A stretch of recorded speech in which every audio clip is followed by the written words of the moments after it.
Paulista nessa rodada. Tivemos no sábado o Corinthians ganhando do Bahia, no Morumbi. Apesar de não jogar um grande futebol no primeiro tempo, ganhar com méritos na segunda fase por 2-0. O Corinthians tem melhores condições, ou tem melhores jogadores e pode progredir mais e deve render mais. Até acho que houve instantes em partidas negativas do Corinthians, com resultados negativos, em que o Corinthians apresentou maravilhoso futebol.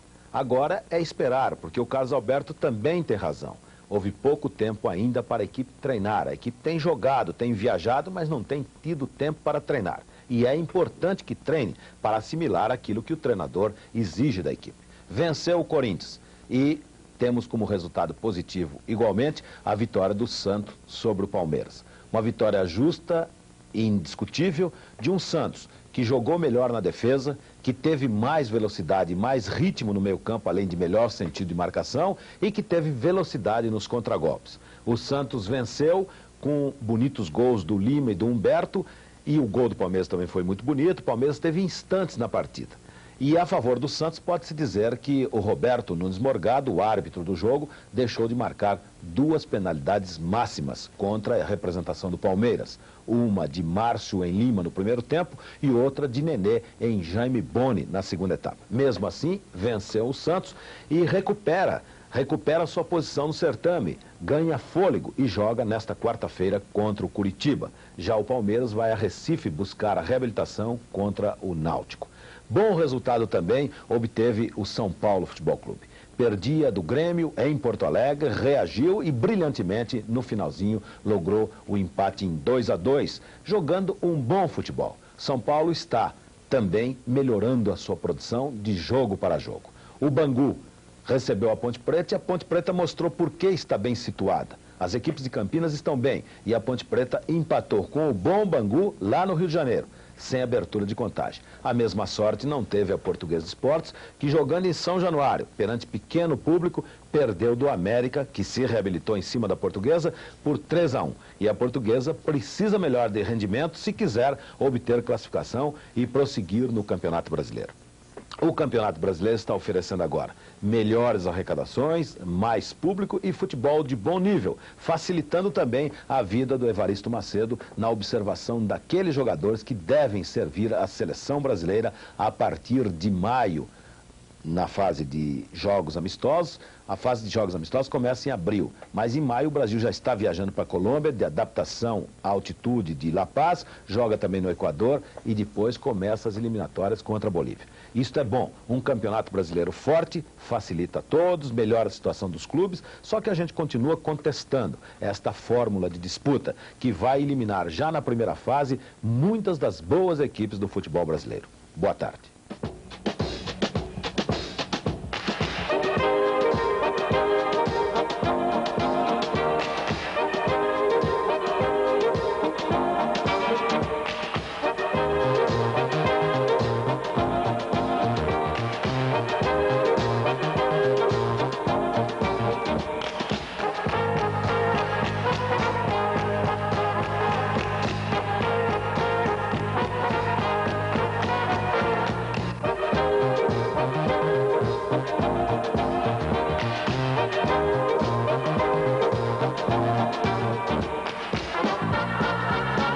Rádio e Televisão Cultura.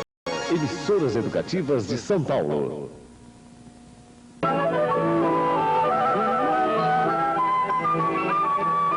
De segunda a sexta, 13h40 da tarde, clássicos do cinema de animação internacional. Mestres premiados em diversos festivais mostram através da fantasia e do humor mensagens pacifistas e ecológicas. Os mais belos desenhos. De segunda a sexta, 13h40 da tarde. Uma tartaruga cansada.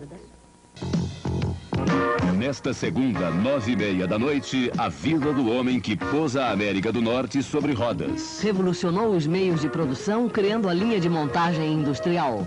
Henry Ford. O primeiro de uma poderosa dinastia. História de quem fez a história. Segunda, depois do Jornada ao Sistema Solar.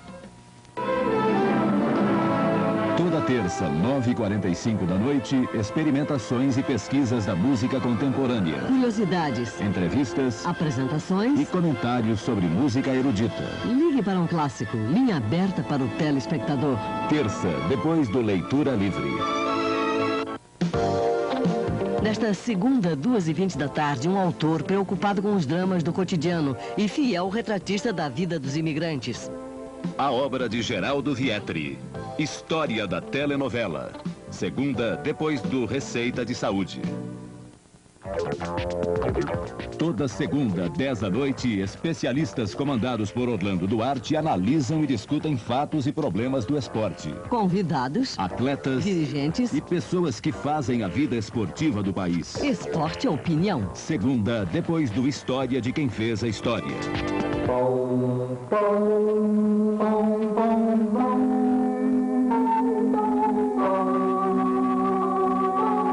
Não há necessitados, não há gente com fome, quando há justiça, quando se reparte, quando há solidariedade. Todos repartiram o pão e não havia necessitados entre. Campanha da Fraternidade. Pão para quem tem fome. Lá em Vila Isabel,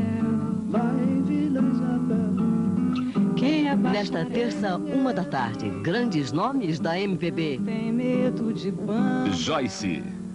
Miltinho. Sessão da Uma com Lira do Povo. Terça, depois do RTC Notícia, primeira edição. Rádio e Televisão Cultura. Emissoras educativas de São Paulo. Boa tarde. O pronto-socorro da Santa Casa está fechado. Não há recursos para atender mais ninguém. A greve dos motoristas e cobradores do ABC Paulista. Ainda não há definição para se chegar ao fim do movimento. Na Inglaterra, termina uma greve de 356 dias. Um debate sobre a violência em Santo Amaro. E mais, a mais nova Praça Doce da cidade. O RTC Notícia, primeira edição, está começando agora. Os aumentos da semana. Hoje, os carros, caminhões e tratores já estão mais caros. Os carros subiram 18%, os caminhões 19,5% e os tratores 21%. E o trigo subiu 24,8%. Agora, 1 quilo de farinha custa 1.500 cruzeiros. A partir deste mês, a família que consumir até 45 metros cúbicos mensais de gás vai ter um desconto de 5% nas contas. Esse desconto vai beneficiar 137 mil famílias da capital e foi decidido entre a Comgás e o governo do estado. Em Santo André, o perigo de desabamento no conjunto habitacional Camilópolis. O conjunto habitacional Camilópolis do Inocop, construído há apenas 3 anos pela construtora Soma, apresenta graves problemas em seus 46 prédios. 6 deles ameaçam desabar por causa de defeitos na estrutura. Esses prédios foram edificados sobre um aterro mal feito. Com a infiltração da água da chuva, o terreno está cedendo e os prédios estão rachando ao meio. Estrala a janela do meu quarto, da sala, toda noite. Mesmo com sol, com chuva, toda noite estrala. Significa que o terreno está cedendo para lá? O terreno está cedendo e o prédio por baixo já cedeu também. A terra que já foi cavado ali em frente o apartamento 1 e 2, que já foi aterrado e já está tudo rachado lá embaixo de novo. Os engenheiros da Soma, construtora, vieram aqui. O que eles disseram para vocês? O engenheiro da Soma, ele alegou para a gente que tudo que acontece aqui é normal. E que a gente pode continuar aqui tranquilo, que nós não vamos ter problema nenhum. Que o fato de estar tudo rachado é normal por causa do terreno e qualidade de material que foi usada. Agora, e o BNH, o que diz? O BNH se mostrou mais interessado. Diz que o problema existe, está visível e que eles vão fazer um estudo, que provavelmente em 30 dias eles vão soltar um laudo para ver o que vai ser feito. Quer dizer, de positivo assim, também não mostraram nada para gente. Nós sabemos que do meio desse conjunto aqui para a parte de baixo, esse terreno é aterro. Aterro onde a gente tem conhecimento que prédios que foram batidos 11 estacas não foram encontrados solo. E por isso talvez esteja acontecendo esse tipo de rachaduras. e desmoronamento também desse córrego aí ao lado também está provocando isso. Muitos moradores, revoltados com essa situação, deixaram de pagar as prestações do BNH. Eles dizem que não vão pagar um financiamento de 25 anos por um apartamento que pode não ser seu. O fim da mais longa greve da história da Inglaterra. Os mineiros decidiram ontem voltar ao trabalho depois de 356 dias de paralisação. Os trabalhadores vão voltar, mas continuar lutando para que nenhuma mina seja fechada. A direção do sindicato, liderada por Arthur Scargill, enfrentou pressões do governo e decidiu convocar uma Assembleia Geral, onde foi votado o fim da greve. Os mineiros não conseguiram nenhuma reivindicação, além de terem 700 companheiros demitidos. A primeira-ministra Margaret Thatcher se mostrou irredutível durante todo o movimento. E os ex-empregados da falida Coferraz começaram a receber seus direitos trabalhistas hoje. Só que como a empresa tem pouco dinheiro, os trabalhadores só estão recebendo o principal, cerca de 1 milhão de cruzeiros. Os juros e correção monetária serão pagos depois. Há 3 anos, os operários esperavam uma definição sobre a falência da empresa. A greve dos funcionários do CIF, Serviço de Inspeção Federal. No Paraná, a greve que começou na sexta-feira a nível nacional já provocou a paralisação de 157 estabelecimentos. Em Toledo, no sudoeste do estado, os 3.500 empregados da Sadia estão parados. A empresa está deixando de abater 120 mil frangos por dia. Os funcionários do CIF querem a regularização de seus contratos de trabalho. A greve dos motoristas e cobradores do ABC Paulista. Hoje é o 7º dia da greve. Os trabalhadores querem 30% de aumento além do INPC. A região responsável por 80% da produção de carros, caminhões e tratores de todo o país está sem transporte. Quem está faturando são as peruas de lotação. No terminal da Praça 18 do Forte, em frente à estação de Santo André, o movimento se mantém assim desde que a greve começou há 7 dias. Agora, já não são apenas as peruas fazendo o transporte de passageiros. Mesmo quem estava com o carro de passeio parado em casa, resolveu colocar na praça. Só que ninguém quer falar dos lucros que está conseguindo com a greve. Por que o senhor entrou nesse tipo de transporte? Porque está dando bem pro pessoal. Bom, eu entrei porque eu tenho isso aqui na mão, eu não trabalho, eu trabalho, mas não ganho, eu ganho menos salário mínimo. Vai compensar, né? Bom, vamos ver se vai, né? Agora, na minha opinião, só compensava se parasse geral. Agora essa greve aí está ajudando vocês. Eu não vou dizer que está ajudando, que não dá quase nada, que o preço da gasolina não ajuda, sabe? O preço da gasolina não ajuda, o que o senhor faz, o senhor queima tudo de gasolina. Então não tem condição. Mas tem pirueiro demais aí, né? Ah, tem bastante, viu? Tem dia que a gente chega aqui, tem umas 50 perus aí de manhã. Como é que tá esse trabalho pra você?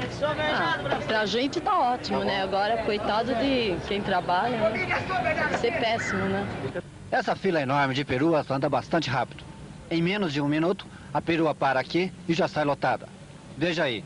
E essa nem era uma hora de pico muito forte. Mas os passageiros que chegam e que saem dizem que não vão aguentar muito tempo a situação. O senhor está vindo de onde? O senhor está vindo de onde? São Bernardo do Campo. São Bernardo? São Bernardo. Pagou quanto essa viagem? 2 cruzeiros. O senhor faz normalmente esse trajeto? Não, agora só porque não tem condução, os ônibus, está tudo parado. O senhor está gastando quanto por dia com isso? Estou gastando uma base da condução, estou gastando uma base de uns 10 pau mais ou menos. O senhor ganha quanto? Eu ganho uns 400 pau. Acho que vai aguentar muito tempo? Não dá para aguentar não. Situação do jeito que está, se o governo aí não der uma força aí, a classe operária está perdida. Com os pontos de ônibus agora transformados em pontos de lotação, a população do ABC espera o resultado das negociações iniciadas agora pela manhã. Desde as 11 horas, estão reunidos com o secretário do Trabalho, Almir Pazianotto, os empresários de ônibus e os representantes do Sindicato dos Motoristas. Logo mais, às 3 da tarde, deve se reunir na Prefeitura de São Bernardo do Campo todos os prefeitos do ABC, mais os representantes sindicais e das empresas. O pronto-socorro da Santa Casa está fechado por absoluta falta de condições para atender os pacientes. O fechamento foi determinado pelo superintendente da Santa Casa. O pronto-socorro atende diariamente mais de 1.000 pessoas, a maior parte indigentes. Desde 1983, a entidade vem enfrentando problemas financeiros. Até o fim desta semana, o ministro da Previdência Social, Jarbas Passarinho, deve divulgar a lista com os nomes de todos os funcionários da Previdência envolvidos nas fraudes do INAMPES. O ministro só está aguardando os resultados das sindicâncias que estão sendo feitas pelas superintendências regionais. A seguir, Aumenta o número de mortos da avalanche de neve na Suíça. O governador em exercício Orestes Quercia recebe deputados do Palácio dos Bandeirantes. E mais uma nova Praça Doce na cidade. Voltamos em instantes. Rádio e Televisão Cultura. Emissoras educativas de São Paulo. Nesta segunda, 2 da tarde, as técnicas de respiração artificial e massagem cardíaca na ressuscitação cardiopulmonar. Receita de saúde. Segunda, depois da sessão da 1. Nesta segunda, 2h20 da tarde, um autor preocupado com os dramas do cotidiano e fiel retratista da vida dos imigrantes. A obra de Geraldo Vietri. História da telenovela. Segunda, depois do Receita de Saúde. Nesta segunda, 9 da noite, os últimos planetas do nosso sistema. E as transmissões de mensagens através do universo. Urano, Netuno, Plutão e mais além. Último programa da série Jornada ao Sistema Solar. Não perca, segunda, depois do RTC Notícias, segunda edição. Rádio e Televisão Cultura. Emissoras educativas de São Paulo. As equipes de resgate suíças encontraram os corpos de mais 3 crianças vítimas da avalanche de neve que rolou pela encosta na pequena estrada que liga os povoados de Zermatt e Taesch. Segundo a polícia, este é o pior desastre nas montanhas suíças dos últimos 15 anos. As 3 crianças eram alemãs. Os policiais continuam trabalhando e é possível que haja mais vítimas. Agora já chega a 11 o número de mortos nesse acidente. Muito frio no Chile piora a situação dos milhares de desabrigados pelo forte terremoto de 9 graus na escala Mercalli de 12. O terremoto matou mais de 100 pessoas e atingiu principalmente a capital do país, Santiago. O tremor de terra, seguido de outros 60 abalos, foi sentido também na Argentina, nas cidades de Mendoza, San Juan e Rioja. Em São Paulo foram registrados pequenos movimentos na Avenida Paulista. Um forte e prolongado tremor de terra sacudiu hoje de novo Santiago do Chile. Esse tremor acontece apenas 16 horas do forte terremoto que deixou a cidade em pânico. Não se sabe ainda se há vítimas. O navio oceanográfico Professor Besnar deve chegar ao Porto de Santos na quarta-feira de manhã. O navio, que ficou 56 dias viajando, chegou à Antártida no dia 20. O frio não chegou a atrapalhar as pesquisas. A temperatura mínima registrada foi de 2 graus abaixo de zero. O maior problema foram os ventos com rajadas de até 80 quilômetros horários. Manhã de tempo nublado em São Paulo, com um solzinho tímido aparecendo de vez em quando. Para tarde, a previsão é ainda de tempo nublado em todo o estado, com chuva em alguns pontos. A temperatura deve chegar aos 26 graus na capital, 27 no litoral e 29 no interior. A foto mostra um sistema frontal semi-estacionário no Atlântico ao longo do litoral dos estados do Paraná, São Paulo, Rio de Janeiro e Espírito Santo. Nessas regiões, o tempo é nublado com chuva. Postos de saúde e melhores condições de atendimento para a população. Essas são reivindicações dos moradores de 17 vilas da região da Freguesia do Ó, na zona norte da cidade.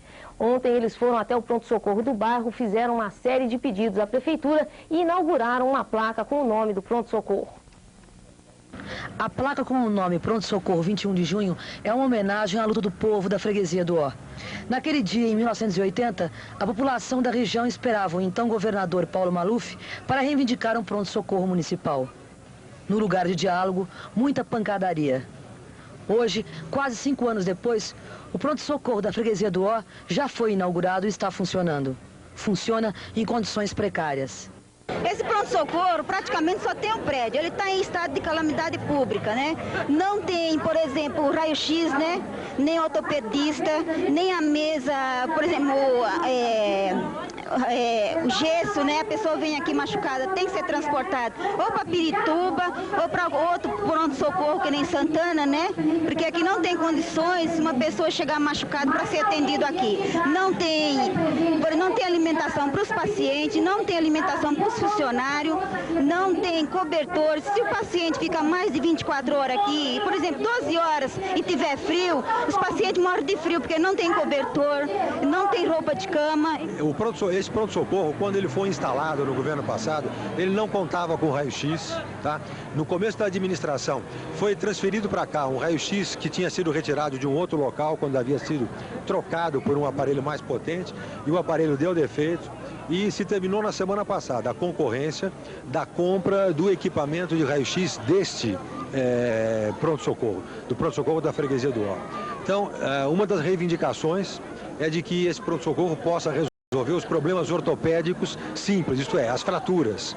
Tá? E isso vai ser possível resolver, porque ele conta na equipe dele com um médico ortopedista. Agora, ele não contava nos últimos meses com o raio-x. Tá? E ele não precisa fazer uma sala de gesso. Ele tem sala adequada a se fazer um engessamento de pessoas. Tá?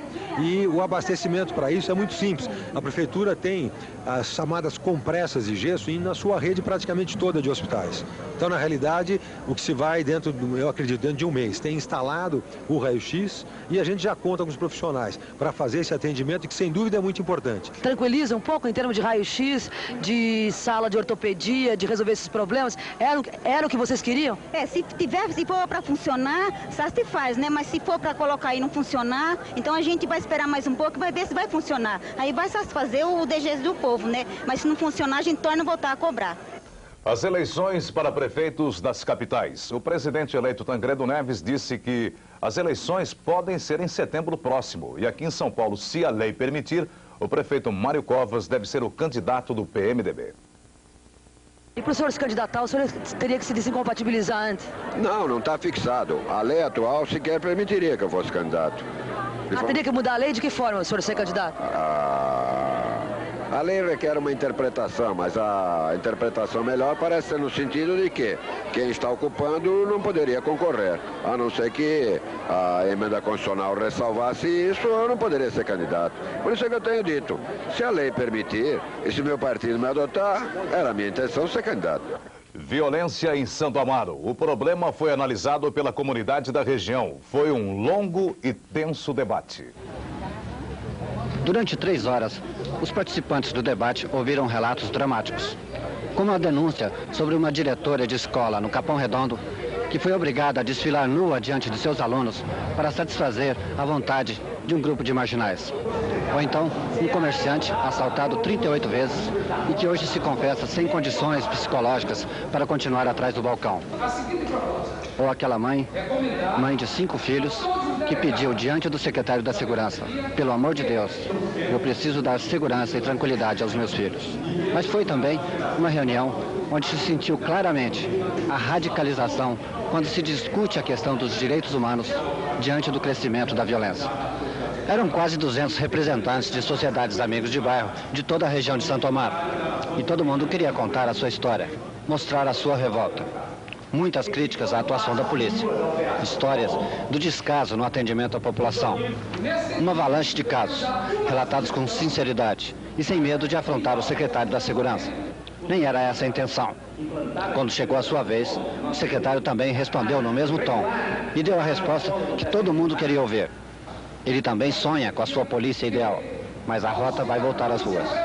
A rota carrega consigo um estigma de uma polícia violenta. É essa rota que está voltando agora? É essa rota que o pessoal está pedindo que volte às ruas? Não é a rota de presença arbitrária.